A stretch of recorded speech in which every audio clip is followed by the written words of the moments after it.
இது பேச்சு.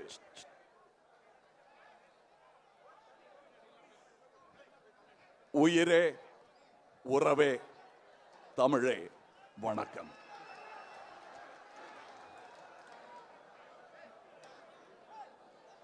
அதாவது முன்னுரை அங்கேயே சொல்லிட்டேன் தம்பியை பற்றி.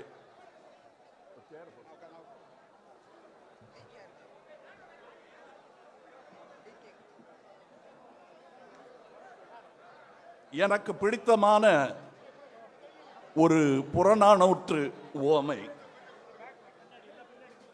ஒரு மூதாட்டியிடம் கேட்கிறார்கள், அம்மா உங்க பிள்ளை எங்க காணோம் அப்படின்னு கேட்கிறாங்க. ஐயா அவன் எங்க இருக்கான்னு தெரியாது, அவன் இருந்த கொகை இந்த வயறு. புலி தங்குமா கொகை இல்லையே, போருக்கு போயிடுச்சு.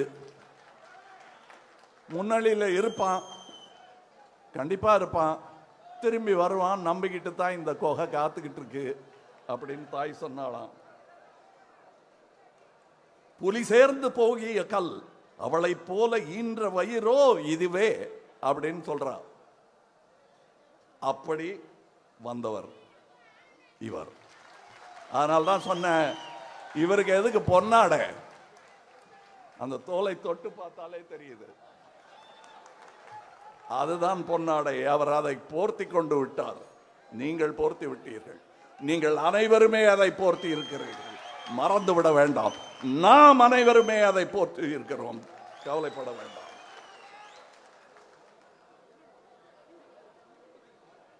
அவருடைய இந்த 40 ஆண்டு அரசியல் வாழ்வு சாதாரணமானது. அதைத்தான் சொன்னேன், நான் தழும்ப தொட்டு பார்த்தேன். யார் என்ன என்ன வண்ணங்கிறதெல்லாம் முக்கியமே கிடையாதுங்க. பெரும்பான்மையை மதிக்க வேண்டும் என்ற எண்ணம் இல்லாதவர்களை சாட வேண்டியது நம் கடமை. அண்ணா சொல்லி இருக்கிறார், தேசிய பறவை மயிலாகிவிட்டது. பாப்புலேஷன் கணக்கெடுத்தால் காக்கை தான் தேசிய பறவை. இதுதான் கலர், இதுதான் கலர். இதுல கூட பல வண்ணங்கள் சேர்த்துக்குங்க, ஆனா எல்லா கலரும் இதுக்குள்ள இருக்கு. யாராவது சயின்டிஸ்ட் கிட்ட கேட்டு பாருங்க, சொல்லுவாங்க. இவர் ஃபாரன்சிக் எக்ஸ்பர்ட், அவர் சொல்லுவார்.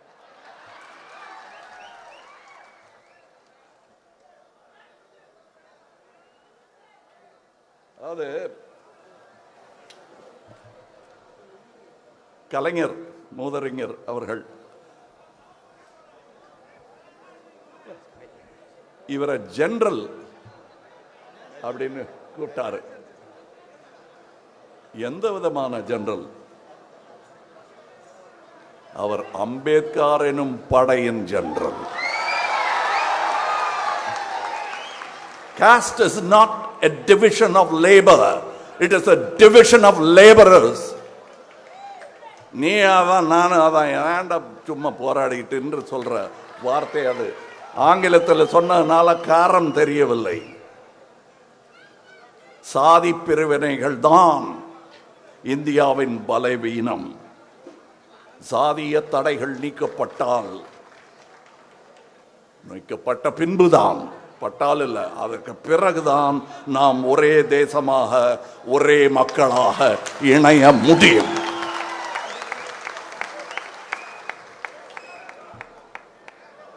கற்பி, ஒன்று சேர், புரட்சி செய். காப்பிரைட் கிடையாது, யார் வேணா சொல்லுங்க, ஆனா அந்த பேர் ஞாபகம் வந்துகிட்டே இருக்கும். ஒடுக்கப்பட்ட மக்களை அரசியல் மயப்படுத்துவது என்பது எளிதான காரியமே அல்ல. அப்படி அரசியல் மயப்படுத்துவர்கள் எல்லாருமே ஆச்சரியத்துக்குரியவர்கள், அற்புதமான மனிதர்கள். அடிக்கடி வரமாட்டார்கள், பயன்படுத்திக் கொள்ளுங்கள்.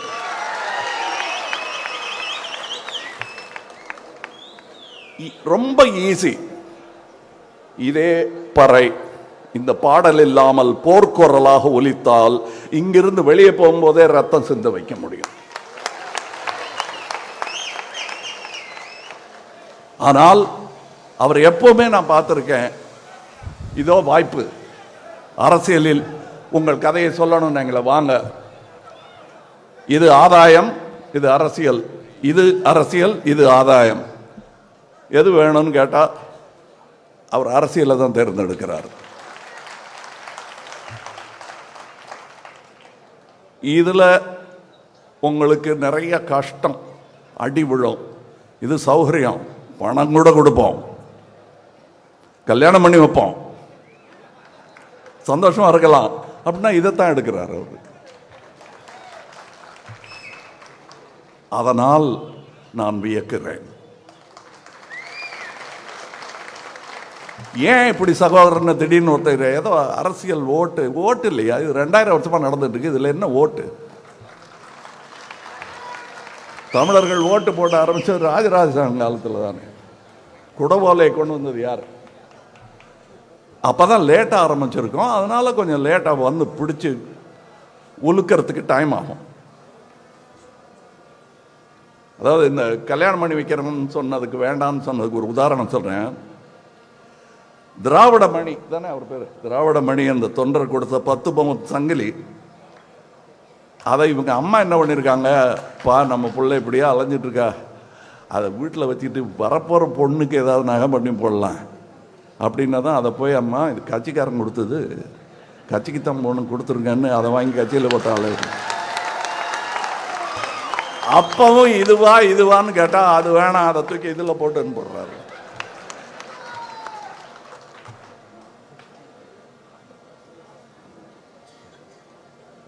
இது அங்கீகாரமா இதை ஒரு கட்சியை வளர்க்கறதுங்கிறது எவ்வளோ கஷ்டங்கிறது ஆரம்பித்த எனக்கும் தெரியும். அப்போ அது வருஷத்துக்கு முன்னாடி செஞ்சார். அங்கீகாரம் பெறுவதே கஷ்டங்க.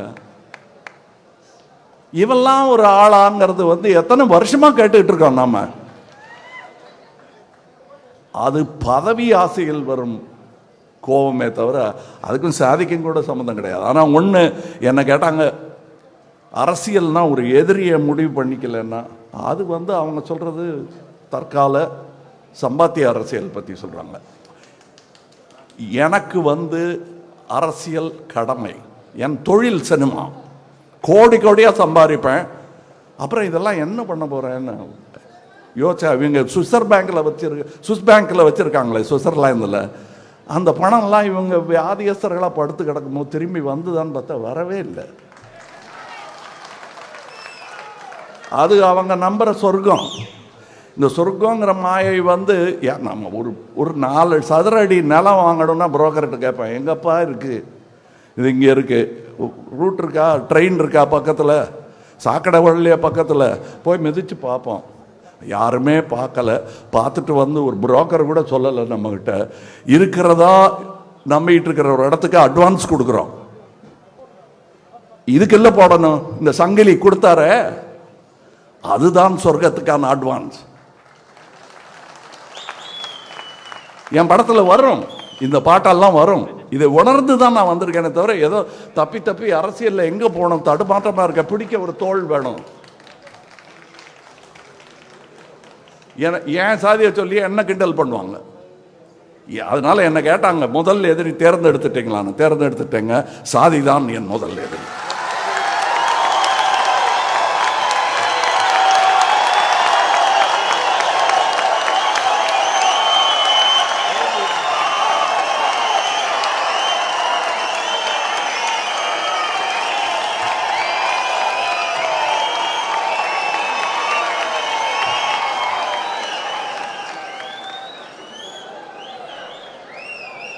இனி உக்காரணும் இல்லை நடக்கணும், முட்டிக்கு வேற வேலை கொடுக்க கூடாது. புரியுதுங்களா? அது தரையில படுறதுக்காக வச்ச இடம் இல்லை, இதுதான் உள்ளங்கால் தான் தரையில படுறதுக்காக வச்ச இடம். கட்ட விரல் ரொம்ப முக்கியங்க. அது கையில இருந்தாலும் காலில் இருந்தாலும் முக்கியம், ஞாபகம் வச்சுக்கோங்க. இந்த கோபம் என் நெடுநாளைய கோபம். பிறப்பினால் நான் எவருக்கும் தாழ்ந்தவன் அல்ல, என்னை விட உயர்ந்தவர் யாரும் இல்லை. என்பதை உங்கள் மனதில் பதிய வைப்பதுதான் இமாலய சாதனை. அதில் ஏறி நின்று கூவி விழிக்கும் டென்சிங்,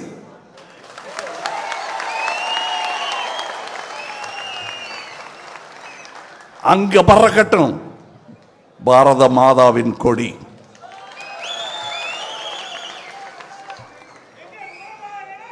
ஒரு சமுதாயத்தின் முன்னேற்றத்தை, பெண்களின் முன்னேற்றத்தை வைத்துத்தான் அளவிட முடியும். அம்பேத்கர் சொல்லி இருக்கிறாரு. நாங்க என்ன சொன்னோம்? மக்கள் நீதி மையத்தில் பெண்களுக்கு ஒரு உரிமை தொகை கொடுக்கணுங்க அப்படின்னு அது நாங்க சொன்னோம். செய்யல, சொன்னோம். ஐடியா எங்க இருந்து தான் வந்தது. ஆனா அதை செயல்படுத்தினார்கள். செயல்படுத்தினால் என் சகோதரன், அவ்வளவுதான். நான் வேற பார்க்கல. எனக்கு கட்சியும் கிடையாதுங்கிறேன். நான் எல்லா கட்சியும் என் கட்சின்னு நினைச்சிட்டா அதுதான் இந்தியா. நான் போய் அமர்ந்திருக்கும் சபை அவங்க ராஜ்யசபை. ராஜ்யசபா பேர் என்ன தெரியுமா? அது பேரே அப்பர் ஹவுஸ். அது இங்கிலீஷ்ல சொன்னா ஹவுஸ் ஆஃப் எல்டர்ஸ், மூத்தோர் வட்டம். அது காயினுக்கு ரெண்டு பக்கம், ஒரு பக்கம் அவர், இது ஒரு பக்கம் நீங்க. புரியுதுங்கிறாங்க. ஐயோ, எந்த காயின் பார்க்குற? செலவார காயினா? திடீர்னு ஒரு நாளைக்கு இது செல்லாதுன்ட்டா எல்லாரும் கியூல நிக்கிறீங்கல்ல, அந்த காயின் இல்லை இது. இந்த காயின் வட்டமாக தான் இருக்கும். ஒரு பக்கம் திரும்பி பார்த்தா ராஜ்யசபை தெரியும், இன்னொரு பக்கம் திரும்பி பார்த்தா லோக்சபை. இதெல்லாம் சுண்டி பாட்டா எப்படி போட்டாலும் தலை தான் விழும். இந்த தலை விழும், இல்ல இந்த தலை விழும். புரியுதா? உங்களுக்கு புரியணும். நான் புரியுதான்னு கேட்கறது வெளியே இருக்கிறவங்கள. அவங்களுக்கு புரியும். அவங்களுக்கு புரிஞ்சா பயம், உங்களுக்கு புரிஞ்சா நம்பிக்கை.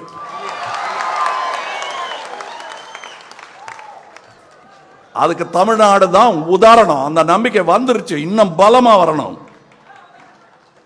இரட்டை இலக்க பொருளாதாரம் அதிர்ச்சியா இருக்கு அவங்களுக்கு எல்லாம். அந்த சகோதரர் ஸ்டாலின் கலைஞர் உரிமை தொகை அப்படின்னு ஒன்று கொடுக்கிறார் இல்லையா, அது அடியே நடுங்குது. இங்கதான் ஆரம்பிச்சது, இப்ப எல்லாரும் பண்றாங்க. அது எங்க இருந்து வந்ததுங்கிறதுக்கு நான் முதல் வாக்கியம் படிச்சு காட்டிட்டேன். இவர் உருவெடுத்த பிறகுதான் ஒடுக்கப்பட்ட உழைக்கும் மக்களுக்கு உண்மையான விடுதலை கிடைப்பதாக நாம் நினைக்கிறோம்னா ரொம்ப சுருங்கிடும். நாம் நினைக்கிறோம்.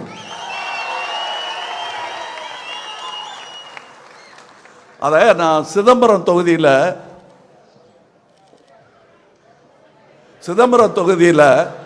இவருக்காக பிரச்சாரம் போன போது நான் உணர்ந்தேன். யூனிஃபார்ம் போட்டுக்கிட்டு நின்ன போலீஸ்காரன் கண்ணில் தண்ணி வருதுங்க.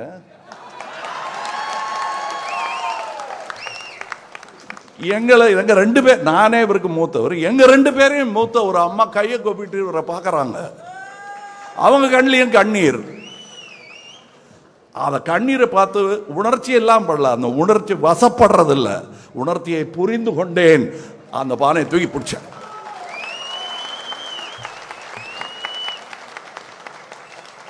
அதில் பொங்கல் நடத்த வேண்டும், பொங்கல் நடத்த வேண்டும், பகிர்ந்து உண்ண வேண்டும்.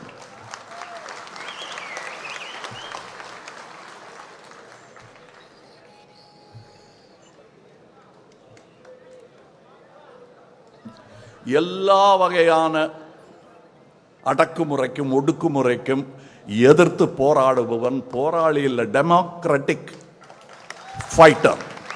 போர்னா அது அசிங்கமா இருக்கு. அதனால தான் நாங்க திட்டுறதை குறைச்சிக்கிட்டோம். கோபம் இருக்குங்கிறது தெரியணும், இல்லைன்னா இழிச்சமா என்ன நினைச்சிருவாங்க. அது திரும்பங்கிறது நீங்க என்னையும் சேர்த்துக்கலாம். நான் எங்க வேணா தோள் கொடுக்க வருவேன். நான் யார்கிட்ட சொன்னேன்னு சொல்ல மாட்டேன், உங்களுக்கு தெரியணும். ஐயா, ஆசியாவின் முதல் சென்ட்ரிஸ்ட் பார்ட்டி மக்கள் நீதி மையம். அதை சொல்ல வேண்டிய இடத்துல சொல்லிட்டேன். இதை நீங்க பூரா இடது பக்கமும் இழுத்துற முடியாது, காட்டுக்குள்ள துப்பாக்கியை கொடுத்து அனுப்ப முடியாது, பூரா அதை வலது பக்கம் அனுப்பி என்ன அகோரி ஆக்க முடியாது. நடுவில் இருப்பேன். என் இடதும் வலதும் தோளும் குடிமக்கள், அதுவும் இந்திய நாட்டின் குடிமக்கள் எவராயிருந்தாலும் பல்லக்கில் போவதற்கு தயார் என்றால் இந்த தோள் காத்து நிற்கும்.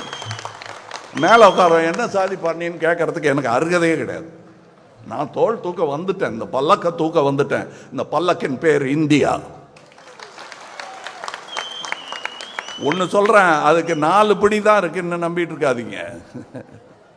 22 பிடி இருக்கு. ஒவ்வொரு மொழியும் தோள் கொடுக்கும் இதுக்கு சொல்றேன். அதனாலதான் சொன்னேன், இந்த திராவிடம்ங்கிறது என்னங்க, எல்லாரும் சேர்ந்ததுதான். எல்லாரையும் சேர்த்துக்கிற பெருந்தன்மைக்கு பேர் தான் திராவிடம். அது நாடு தழுவியது. போய் பாருங்க, அங்க இருந்து சிந்து நதி முதல் வைகை நதி வரை அது பரவி இருக்கிறது. அது மேலடி என்றால் அது கீழடி. 3 அடியில் உலகத்தை அளக்கலாம், நாங்க 2 அடியில் அளந்தோம். அது பேர் திருக்குறள். இங்க என்ன நிறைய பேசிட்டே இருப்பேன், அவர் பேச்ச நீங்க கேட்கணும்.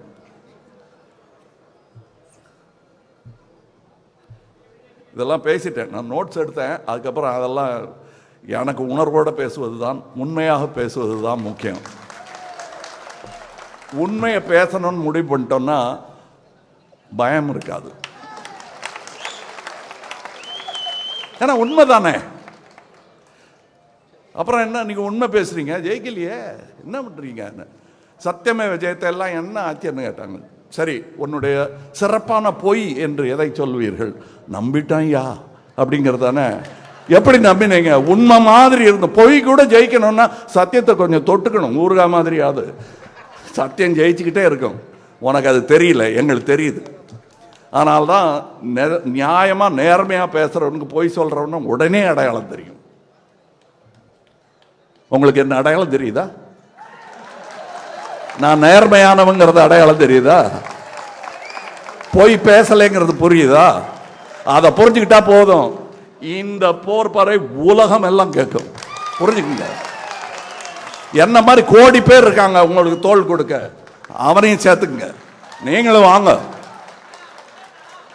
அது நான் மையத்தில் இருக்கிறதுனால இந்த புயல் எங்க எங்க எங்கெல்லாம் வீசுதுன்னு என்னால பார்க்க முடியுது. இங்க காத்து அடிக்காது, நாரிரும் காத்த. அதான் சொல்றாங்கல்ல மலஹாசன், ஏய் மலத்தை பத்தி எங்கிட்ட பேசாத, எங்க மூதாத தாத்தா காந்தி கிட்ட கேளு மலம்னா என்னன்னு சொல்லுவாரு, அள்ளுவார். அன்னைக்கு கல்கட்டாவில் 1908 நடந்த போது காங்கிரஸ்காரங்கள்லாம் அதெல்லாம் சாப்பிட்டுட்டு அங்கே போய் செய்ய வேண்டியது செஞ்சுட்டு வந்தாங்க. காந்தியார் தான் போய் அதை கிளீன் பண்ணிட்டு தான் பிரேக்ஃபாஸ்ட் சாப்பிடுவார், காலை உண்டி. அதுக்கப்புறம் என்கிட்ட மலஹாசன் சொன்னேன்னா சந்தோஷம், சபாஷ், நான் தான் அது. அங்கே தாத்தா அதை அள்ளுவார், நானும் சேர்ந்து அள்ளுவேன். ஆனால் உனக்காக அள்ள மாட்டேன், எனக்காக அள்ளுவேன். ஏன்னா டெய்லி நீங்களாக தான் என்ன பண்ணுறீங்க. அதனால என்ன நீ கூப்பிடு, கோபம் இல்லைங்க, புரிய வைக்கிறேன். நான் என் பிள்ளைகளே அடித்தது கிடையாது, கேட்டு பாருங்க சொல்லுவாங்க. சண்டை போடலாம், கத்தலாம், ஆனால் அடிக்கக்கூடாது. அது புரிஞ்ச இன்னொரு சகோதரர் இவருக்கு பிறந்த நாள் சொல்லுவது கடமையாக இருந்தது. இன்னொரு பெரிய விழா நான் கனவு கண்டுகிட்டு இருந்த விழா, அதுக்கு போகணும்னு நினச்சிட்டு இருந்தேன். சேலத்தில் நடக்குது. ஆனால் இதை இப்போ செஞ்சிடணும். இப்போ இது தேவை. அங்கே நிறையா பேர் பெரியவர்கள் இருக்காங்க. இங்கே ஆளே இல்லையான்னா இருக்கீங்க, இங்கேயும் நிறையா இருக்காங்க. இந்த ஒரு மேடல் தான் ஆச்சரியமாக பார்த்தேன். நான் கலைஞன் இல்லையா, வழக்கமாக நாங்கள் மட்டும் ஆடிக்கிட்டு இருப்போம், இங்கே இருக்கிறவங்கெல்லாம் உட்காந்து பார்த்துக்கிட்டு இருப்பாங்க. நீங்கள் நான் உட்காந்து பார்த்துட்டு இருந்தேன், அங்கே இருந்தவங்கெல்லாம் ஆடிக்கிட்டாங்க. அதனால தான் கூத்தன் நான் உங்களை கூத்தர்களே என்று வணங்கினேன். நானும் கூத்தன் தான், ஞான கூத்தன். அது எங்க குரு பேர். ஞான கூத்தன் ஒரு கவிஞர் இருந்தார், என் மனதில் இன்னும் இருக்கிறார். அந்த ஞான கூத்தன் குரலாக கேட்டுக்கொள்ளுங்கள். இதுக்கு மேல என்ன சொல்றது? கட்டி பிடிச்சாச்சு, அவருக்கு நம்பிக்கை கொடுத்தாச்சு. பறை பின்னாடி இருக்கு, படை இங்க இருக்கு. வெல்க வாழிய செந்தமிழ், வாழ்க நற்றமிழர், வாழிய இந்திய மணித்திருநாடு. வணக்கம்.